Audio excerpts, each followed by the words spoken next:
Assalamualaikum warahmatullahi wabarakatuh. Alhamdulillahirabbil alamin, wassalatu wassalamu ala asrofil anbiya'i wal mursalin, sayyidina wa maulana Muhammadin wa ala alihi wa sahbihi ajma'in. Amma ba'du. Halo teman-teman semua, kembali lagi bersama saya Lailatul Nafi'atus Shalihah.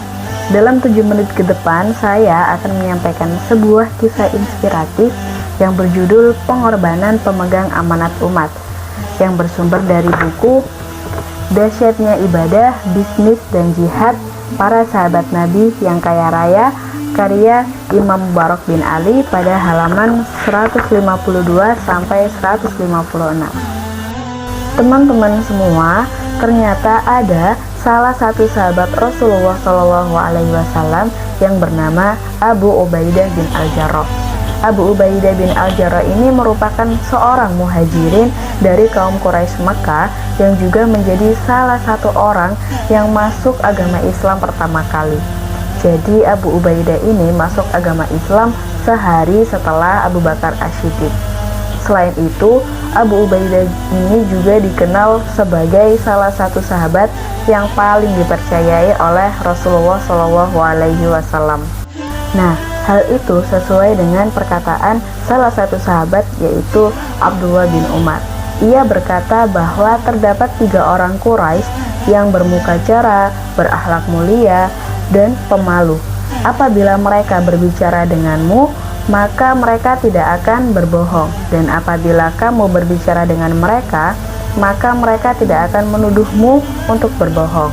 Dan mereka itu adalah Abu Bakar As-Siddiq, Utsman bin Affan, dan Abu Ubaidah bin Al-Jarrah.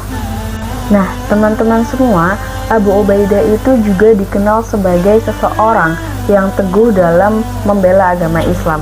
Bahkan ia sampai rela untuk mengorbankan segalanya demi membela agama Islam. Oleh sebab itu, ia dijuluki sebagai pemegang amanat umat. Rasulullah SAW bersabda bahwa tiap-tiap umat pasti ada pemegang amanatnya, dan pemegang amanat umat ini adalah Abu Ubaidah bin Al-Jarrah. Nah, selain itu, Abu Ubaidah ini juga dikenal sebagai seseorang yang selalu mengikuti pertarungan dalam membela agama Islam.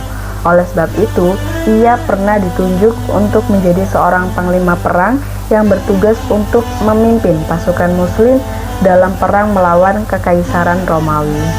Nah, pada suatu hari teman-teman, Abu Ubaidah bin Al-Jarrah ini mendapat ujian dari Allah Subhanahu wa Ta'ala. Jadi ia diuji dengan 2 pilihan yang sangat berat dan sangat sulit. Abu Ubaidah disuruh memilih antara ayahnya yang kafir atau keislamannya yang diridhoi oleh Allah Subhanahu wa Ta'ala.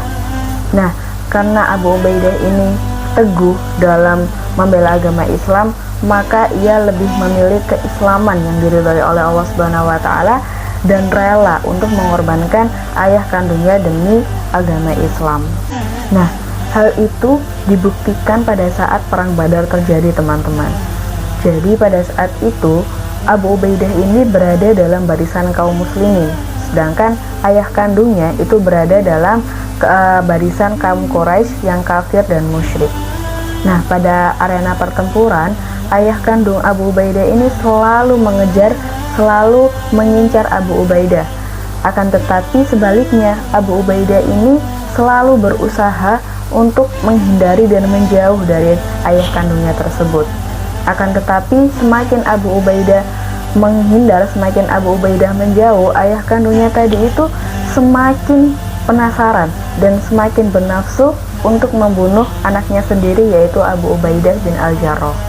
Nah, hingga pada suatu ketika Abu Ubaidah bin Al-Jarrah ini sudah tidak bisa lagi untuk menghindar dan menjauh dari kejaran ayah kandungnya. Oleh sebab itu, mau tidak mau, Abu Ubaidah harus melawan dan menghadapi ayah kandungnya tadi dengan bersungguh-sungguh.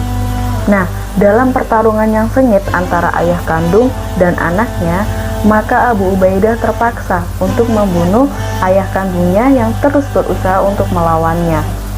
Meskipun dalam hati Abu Ubaidah sangat berat dan sangat sulit, namun ia tetap rela untuk mengorbankan ayahnya demi menegakkan agama Islam dan menjaga amanat dari Allah Subhanahu wa Ta'ala dan Rasul-Nya.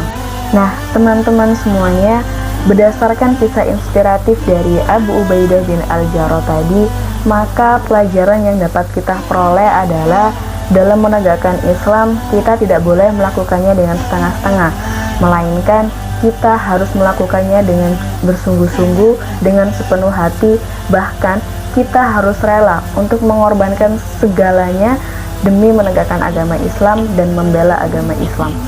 Selain itu, kita juga harus senantiasa sabar dan ikhlas dalam menghadapi cobaan atau ujian yang diberikan oleh Allah Subhanahu wa Ta'ala kepada kita semuanya.